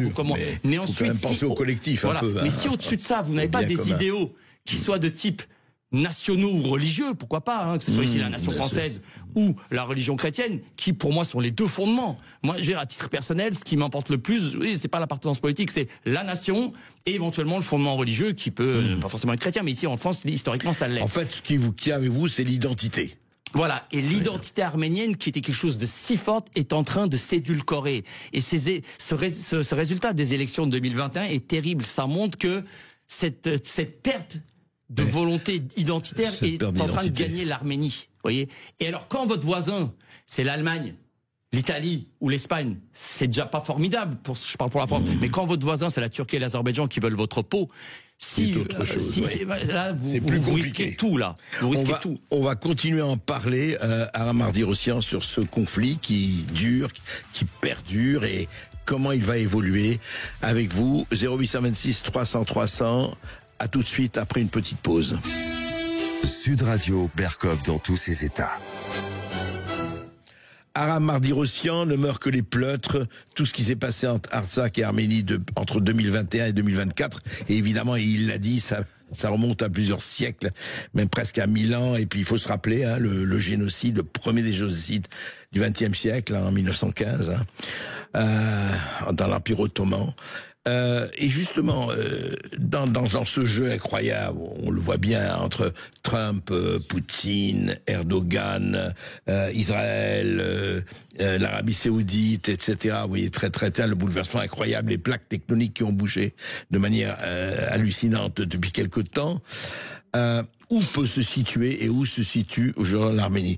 Qui défend l'Arménie? Vous parlez de la Russie. Est-ce que la Russie a joué quand même un sacré rôle? Alors, elle a joué un immense rôle, mais si vous permettez, pour arriver à la Russie, justement, je vais faire un peu le système de l'entonnoir. Quelle est la situation? En fait, on parlait de Pachinian parce que ça va faire le lien avec la Russie. Oui, le Premier ministre arménien. Qui prend le pouvoir en 2018, à l'issue de l'une de ces fameuses révolutions de velours, où l'on voit bien que d'une manière ou d'une autre, il y a quelque chose, en tout cas, d'officine occidentale, même si là encore, dans les faits, tout reste à prouver. Ce qui est certain, c'est que depuis la défaite de 2020, la stratégie de Pachinian, en gros, c'est de céder en permanence à la pression très violente que les Azéris et les Turcs font peser sur lui. On lui demande de changer. Ouais. Et il cède systématiquement. Par exemple. L'Azerbaïdjan exige que l'Arménie modifie sa constitution parce qu'elle comprendrait des revendications sur l'Azerbaïdjan, sur le territoire azéri, l'Artsakh en l'occurrence. Il dit oui, on va changer. Il faut plus qu'il y ait l'Ararat sur l'emblème, sur les armes arméniennes qui représentent. Il cède surtout. Alors moi, regardez, encore une fois, moi ce qui m'intéresse, c'est d'être pragmatique. Si céder comme ça en permanence permettait réellement des gains, c'est pas très glorieux, mais pourquoi pas? Mais c'est tout l'inverse. C'est ça qui. Vous voyez, moi, je suis vraiment dans un monde d'hypocrite. Dans un monde d'hypocrite, la plus grande des franchises, c'est le cynisme. Absolument. Cela dit, céder n'a jamais été la meilleure des solutions. On le sait. Parce que si l'Azerbaïdjan, lui, le calcul, c'est dire en cédant, l'Azerbaïdjan ne va pas attaquer. Je pense qu'il a tout faux. Si l'Azerbaïdjan n'attaque pas à nouveau avec la Turquie, c'est parce qu'à nouveau les planètes ne sont pas pour l'instant alignées. C'est pas parce qu'il cédera et encore cédera plus que l'Azerbaïdjan n'attaquera pas. Au contraire, ça l'encouragera d'autant plus. Parce que pour finir avec ça, il faut voir la doctrine d'État qui est développée aujourd'hui en Azerbaïdjan, où les Arméniens sont vraiment présentés comme des animaux. Des microbes, dans les Vous voulez dire dans les manuels, dans les manuels pour les écoliers, les Arméniens sont présentés vraiment comme des sous-êtres réellement. J'aimerais bien raconter des histoires, mais c'est la réalité. Donc à partir de là, ce qu'il faut, ce n'est pas parce que Pachinian cédera que ça ira mieux. Au contraire, parce que l'effet de céder, c'est non seulement que ça ne rapporte rien par rapport à l'ennemi, mais ça démoralise votre population. Bien sûr. Ça fait en sorte que et puis l'ennemi pense qu'il peut y aller puisqu'il a déjà. Donc, je voulais en dire un mot. Il faut encourager. Ce que je dis dans le livre, il faut transformer l'Arménie en une arménation qui quadrille un pays forteresse. Il faut que, suivant l'exemple de la Suisse, qui est un État neutre, suivant l'exemple d'Israël, qui hélas aujourd'hui est un État ennemi de l'Arménie, il faut accroître le service militaire, l'étendre à toute la population, hommes et femmes. Il faut se préparer. Évidemment, il faut s'armer dans tous les sens du terme. Moralement, éthiquement et militairement. Et mener évidemment une diplomatie à la fois subtile, mais tous azimuts pour essayer de se ménager des alliés. Et c'est faisable, à votre avis, dans l'Arménie d'aujourd'hui ou pas? C'est faisable. De toute façon, il n'y a pas le choix. C'est ça ou disparaître. Vous voyez, vous avez deux solutions. Ou vous essayez, peut-être que, quoi qu'il arrive, à la fin, ça sera perdu. Mais au moins, vous aurez essayé de tout faire. Et vous ne serez pas comme un mouton qui va à l'abattoir. Parce que ça, malheureusement, Pachinian, peut-être que c'est pas ce qu'il veut, mais il prend cette direction. Céder ne rapporte rien. Je vous dis encore une fois, si cela rapportait, pourquoi pas? Mais ce n'est pas le cas. Alors, dans ce contexte-là, il y a évidemment les puissances autour. La Russie. Effectivement, il est courant de dire, alors là j'ai une analyse un petit peu à la marge, il est courant de dire que la Russie a, comment dirais-je, abandonné l'Arménie à partir de 2018 parce que Pachinian est pro-occidental. Ça rentre dans le jeu, mais je pense que ça n'explique pas tout. En réalité, là aussi, vous voyez, je l'ai pas dit, je l'ai peut-être dit au début, je le redis. Moi, j'analyse tous les faits, j'essaie d'abord d'être objectif, mais je les analyse au prisme des intérêts de l'Arménie et de la France. Vous voyez. Ensuite, je prends position. Mais pourquoi la Russie? Donc c'est au prisme des intérêts de la Russie qu'elle a pris ses positions. Je pense que la Russie, étant engluée dans la guerre depuis 2022, mais c'est une guerre là aussi, soyons honnêtes. Bien sûr. Cette guerre, elle commence pas en 2022. Elle commence au bas mot en 2014 et même à la chute de l'URSS. 2004 en tout cas. Voilà. Et puis l'oligarchie occidentale qui s'appuie sur l'État profond américain et plus généralement les États profonds des pays d'Europe occidentale, qui eux-mêmes ont la main sur, hélas, nos dirigeants qui ne mènent pas une politique dans les intérêts de nos nations, mais de cette oligarchie. elle a systématiquement voulu repousser, contenir la Russie. Non, on sait ça. Donc Enfin, la Russie réagit. Sauf que la Russie entre donc dans une guerre contre l'Occident. Et là, elle-même doit se ménager des alliés. Et que pèse l'Arménie qui ne lui offre rien par rapport à la Turquie et à l'Azerbaïdjan? Ne serait-ce que pour avoir une neutralité plus ou moins bienveillante ou pas trop malveillante de la Turquie et de l'Azerbaïdjan, l'Arménie, tant pis, c'est des pièces de monnaie à côté de Gambier. Peu aux côtés des et donc je pense que le fait que ce soit Pachinian, ça exonère Poutine de trouver des prétextes. Parce que les dirigeants antérieurs, eux, étaient beaucoup plus proches de la Russie. Mais vous voyez, alors là aussi, du point de vue purement russe, ça peut se concevoir, même si je pense que c'est une erreur, parce que pas du tout pour les beaux yeux des Arméniens. Personne, que ce soit la Russie ou même la France, si l'Arménie ne rapporte rien, tant pis pour eux, ils avaient qu'à être moins faibles. Mais la Russie, c'est un des textes qui est dans ce livre. Ce que j'explique, c'est que je pense qu'ils commettent la même erreur que l'Empire byzantin au XIe siècle. Si vous voulez, je vous explique en 2 mots. L'Empire byzantin, avec l'empereur Basile II, vers l'an 1000, atteint son sommet. Basile II arrive à reconquérir une bonne partie des territoires perdus après la conquête de l'islam, et donc l'Empire byzantin redevient très puissant au Proche-Orient, au Moyen-Orient, dans les Balkans. Sauf qu'à ce moment-là, il fait une chose que ses prédécesseurs comme Constantin ou Héraclius, des siècles avant, n'avaient pas fait. Il va supprimer l'indépendance de l'Arménie pour l'intégrer dans l'Empire byzantin, pour accroître son prestige. Et il va, si vous voulez, dissoudre un petit peu la noblesse militaire arménienne. À terme, le bouclier arménien contre les steppes barbares d'Asie centrale ne va plus peser. Oui, mais Aram, la Russie, quelque part, je pense, commet mutatis mutandis une erreur similaire aujourd'hui. Sauf que nous sommes en 2025 et le jeu des nations avec la Chine, l'Inde, n'est plus du tout le même. Mais la Russie aurait un intérêt malgré tout. Enfin, je vous dis, c'est pas pour les beaux yeux des Arméniens, mais que l'Arménie reste comme ça, un pion dans le jeu russe serait une bonne chose pour elle. Et alors les autres puissances, dont je voudrais justement qu'on continue par rapport aux autres puissances, on voit de la Russie, les États-Unis. Ils s'en foutent? Pour les États-Unis, si vous voulez, cette région, là encore, les Arméniens sont le bout de la chaîne. Il y a des puissances beaucoup plus importantes qui s'affrontent. Il y a notamment, et là on voit, il y a la Turquie et l'Iran, qui sont en réalité 2 grands empires qui se font de nouveau face à face. Et puis il y a Israël. L'État d'Israël a joué un rôle fondamental dans la chute de l'Artsakh. Je veux dire que depuis 2016... Oui, parce que que Israël, qui est soi-disant en lutte avec les États islamiques, enfin en tout cas certains, vous dites que c'est n'importe quoi. C'est un discours, c'est un discours plein de fatuité. La réalité est tout à fait autre. Israël, dans cette affaire, quel a été son rôle? Elle a armé, depuis 2016, 70% de l'armement de l'Azerbaïdjan vient d'Israël. En échange d'hydrocarbures. Israël reçoit des hydrocarbures, un peu moins de la moitié de ces hydrocarbures. Et surtout, l'Azerbaïdjan, on a parlé de la géographie tout à l'heure, lui offre une base avancée, un balcon face à l'Iran.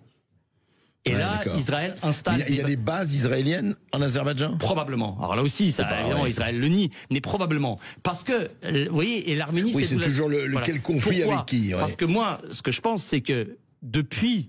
la fin des années 80, le but d'Israël, c'était de, si vous voulez, dans sa guerre au long cours qu'elle mène, c'était de mettre à bas les 3 États-nations les plus structurés de cette zone. 3 États-nations qui sont certes d'extraction musulmane, et sachant que l'État-nation et l'islam, au sens strict du terme, sachant de la philosophie politique, sont antinomiques, mais passons, l'Irak, la Syrie et l'Iran. Pour 2, c'est fait. Aujourd'hui, l'Irak a été fracassé définitivement en 2003. Et la Syrie, il faudra en dire un mot quand même tout à l'heure, c'est terrible. La situation syrienne est terrible. Il reste l'Iran, qui est le 3e gros morceau. Et donc, en réalité, si Israël aide à ce point-là l'Azerbaïdjan, c'est dans son but de trouver un moyen pour demain attaquer l'Iran. En tout cas, d'avoir un mur, en tout cas, un contrefort avec l'Iran. Un contrefort, c'est vraiment ça. Et alors, évidemment, là aussi, certains Arméniens disent « Ah, moralement, c'est terrible, Israël est un pays qui a subi un génocide. » Enfin, les Juifs ont subi un génocide, c'est pas Israël, les Juifs ont subi un génocide. Vous savez qu'aujourd'hui, l'Israël n'a toujours pas reconnu le génocide des Arméniens, et à mon sens, il n'est pas prêt de le reconnaître. Bien sûr que moralement, c'est immonde. Oui, mais je vous l'ai dit, la morale de joli, hein, c'est pas joli, mais ça ne sert à rien. Ça ne sert à rien de pleurer. Mais la morale, on sait très bien mais ça va plus loin. En armant l'Azerbaïdjan, on pourrait dire, mais les Israéliens savent très bien que l'Azerbaïdjan, elle, c'est pas juste d'occuper l'Artsakh, c'est de carrément de liquider complètement les Arméniens. En fait, ils pourraient se retrouver dans l'Arménie, parce qu'il y a des... Enfin, ça, non, bien sûr, il y a des... Le rapport de force n'est pas le même, mais en fait, on veut démolir une identité, là. On veut démolir... Sauf que les Arméniens sont dans un état d'extrême faiblesse qui est due à leurs ennemis, mais aussi à leurs propres erreurs, alors qu'Israël, nonobstant tous les problèmes qu'elle a, reste une puissance nucléaire. Oui, c'est clair. A une armée surpuissante qui écrase aujourd'hui, notamment ses voisins. Même si là aussi, pareil, moi je mets les gens à l'aise. J'estime que Israël, certains juifs sont pour ça, le gouvernement israélien mène une politique inique et immonde envers l'Arménie, c'est ce qui m'intéresse le plus, mais aussi, on peut le dire aujourd'hui, envers les Palestiniens, nonobstant, évidemment. Il y a aussi les autres qui veulent éradiquer l'Israël, comme d'autres veulent éradiquer l'Arménie. Je vous mets à l'aise, que là, pareil, je ne confonds pas avec le peuple palestinien. Le Hamas est un ennemi mortel des Arméniens. Dès les premiers jours de novembre 2020, quand les Azerbaïdjanais ont récupéré l'Artsakh, le Hamas les a félicités. Et qu'est-ce que le Hamas ? C'est un acronyme qui signifie Mouvement de résistance islamique. Pour le Hamas, la Palestine est un sujet secondaire. Ce qui les intéresse d'abord, c'est d'étendre la loi islamique sur les territoires palestiniens. C'est une extraction des frères musulmans, comme on peut en trouver au Qatar, en Turquie ou ailleurs. Donc là, vous voyez, dans les deux cas, en tout cas, de mon point de vue, je me sens à l'aise, hélas. Non, je sais, au coin du bon sens, en tout cas, ce qui est terrible et en même temps, hélas, je vais dire millénaire, ce sont les rapports de force qui le dirigent. Il faut le dire, encore une fois, ça ne veut pas dire qu'il ne faut pas s'occuper des droits de l'homme et de la morale, mais il ne faut pas oublier le reste. Mais dans une question que je voulais vous poser quand même, et on a encore le temps d'en parler, la diaspora arménienne. Que fait et comment réagit la diaspora arménienne, si diaspora unie il y a? C'est quand même parce que on connaît, enfin, je veux dire, moi, vous savez que j'ai passé mon enfance et la jeunesse au Liban, tout le monde le sait. Une communauté arménienne extrêmement importante et puis partout, et vraiment qui avait un rôle culturel et c'est vrai, parce que je dis là, c'est vrai partout. Enfin, c'est vrai pour le monde entier, quoi. Alors, ça nous amène à parler de notre pays, de la France. Je parlais plutôt de la diaspora arménienne en France. Oui, bien sûr. Alors, moi, à titre personnel, je suis complètement à la marge parce que bon. Pourquoi vous êtes à la marge? Mes prises de position, on va dire politiques. Je m'affiche ouvertement comme nationaliste au bon sens du terme. Hein. Évidemment, pas fondé uniquement sur le sang. Je serais mal placé pour ça.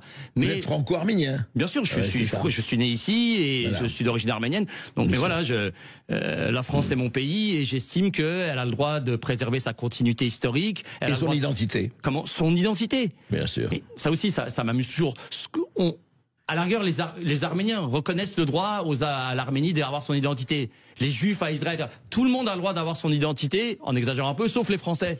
Je trouve ça quand même un peu fort de café, vous voyez, pour parler de manière tout à fait peu académique. Paradoxal. Donc non, c'est pas paradoxal. En fait, c'est très vicieux. Mais bon, passons. Donc, à partir de là, pour ce qui est de la diaspora arménienne, évidemment, son but, c'est d'essayer de faire en sorte que la France soit à l'appui de l'Arménie. Et là, c'est peut-être l'autre dossier principal. Qu'en est-il des rapports entre la France et l'Arménie? On va en parler tout de suite après cette petite pause, justement. Je voulais qu'on le continue là-dessus. À tout de suite, 0826 300 300. Sud Radio, Berkov dans tous ses états.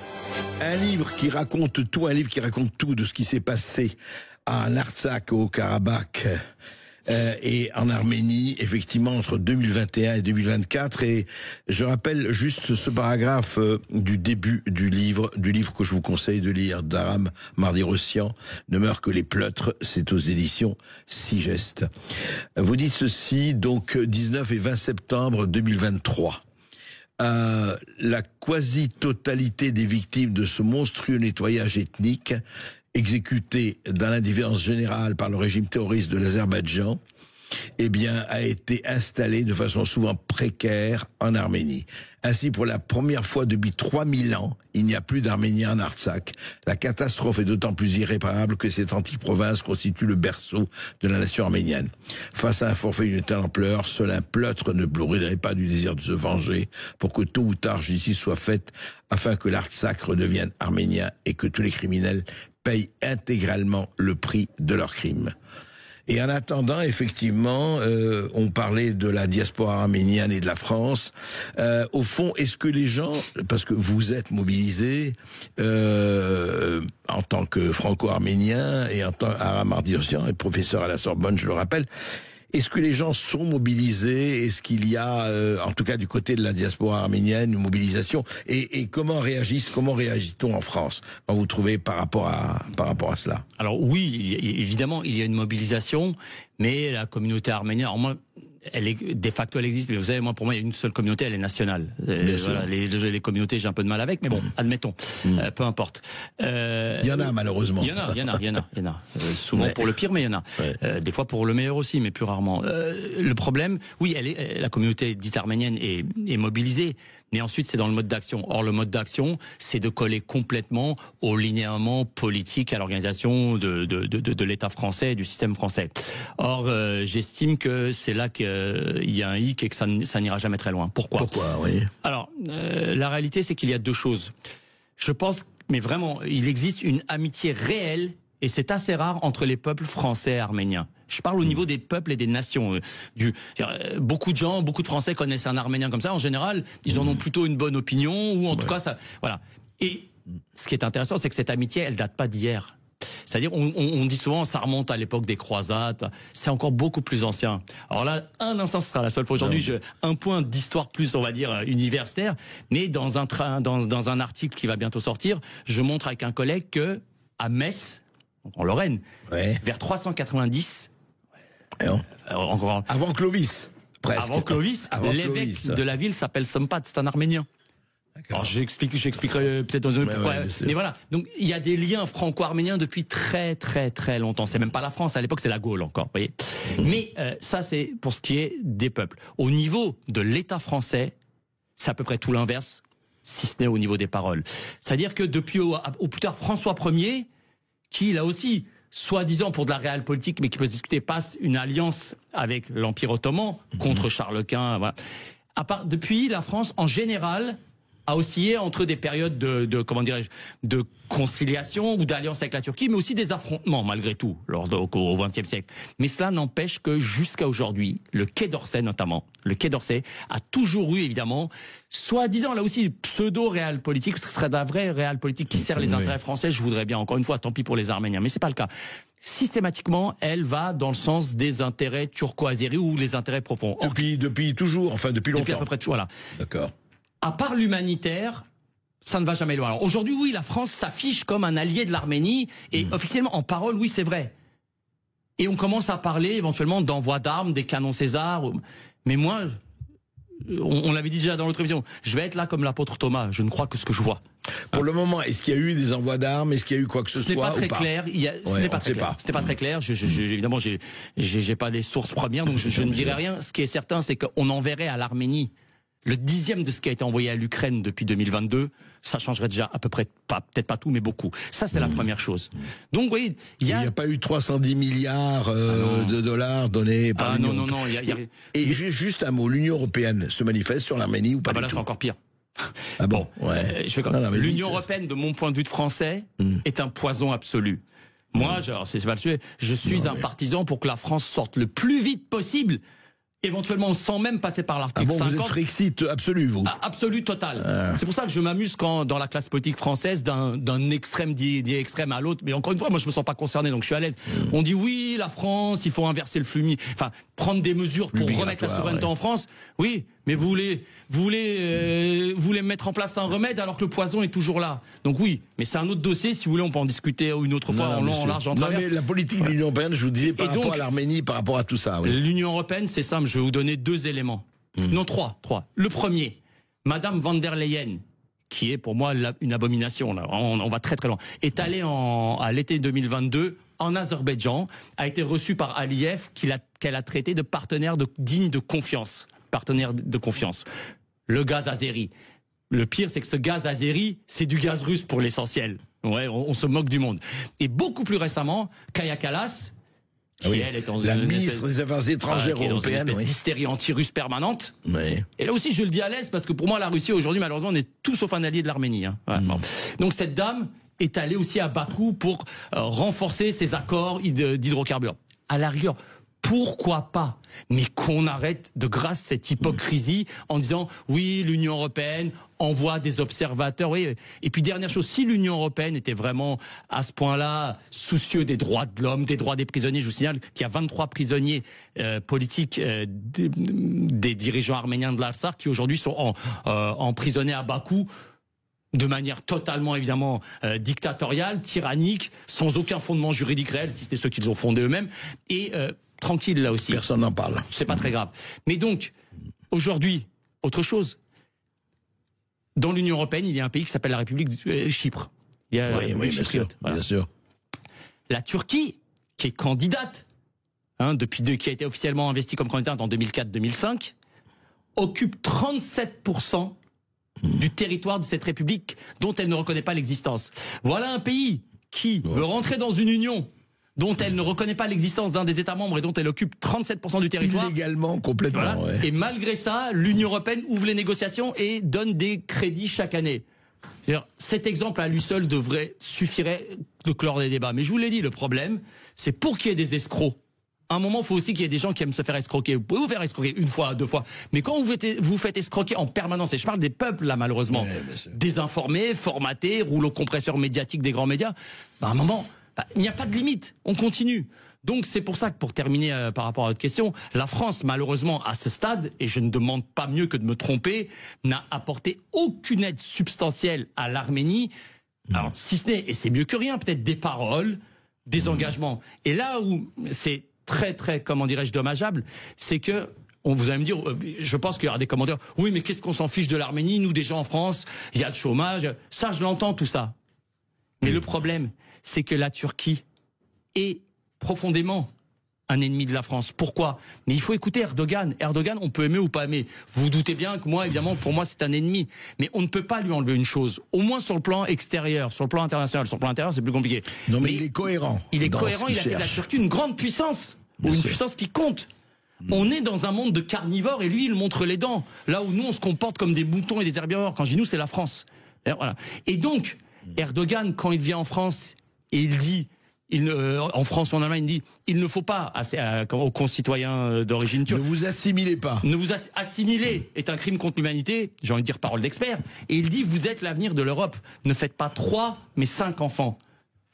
Là où il a échoué en 1529 et en 1683, 2 fois devant Vienne, il veut, par la démographie, pousser ses pions. Et là encore, pourquoi pas? C'est son droit d'avoir une politique impériale. C'est aussi le droit des gens de réfléchir à ça. Erdogan, pour finir avec ça, mène une politique néo-ottomane qui concilie le panturquisme et un islam intégral, alors qu'en théorie c'est contradictoire, mais il y arrive. Donc il est dans une politique impérialiste réelle. C'est son droit. À vous de vous défendre. Et c'est pour ça que la France aurait tout intérêt à empêcher l'Arménie de s'affaiblir à ce point-là et empêcher le monde turcique de se renforcer, notamment avec le sunnique. Et je termine, si vous voulez, un mot sur l'Azerbaïdjan, c'est encore pire là. Parce que la Turquie, je veux bien, c'est l'Empire ottoman. Mais avec l'Azerbaïdjan, on parle de quoi là? On parle de l'émirat de la Caspienne ou du Khanat de Bakou, je veux dire. Et un pays comme ça, qui n'existe que depuis 1918, aujourd'hui défie tête haute la France. Je suis désolé. Notre pays a été la plus grande puissance au XVIIe siècle. Nous avons eu les Capétiens. Enfin, même si aujourd'hui les choses vont mal, nous sommes une des principales puissances. Eh bien, Bakou n'hésite pas à intervenir dans nos territoires d'outre-mer, à essayer de nous affaiblir. Et nous, on réagit mollement comme toujours. Voilà. Eh bien, écoutez, on espère qu'un jour cette mollesse rencontrera ailleurs une certaine dureté qui serait de toute façon la bienvenue. Merci à Mardi Rossian. Avec plaisir. Sud Radio.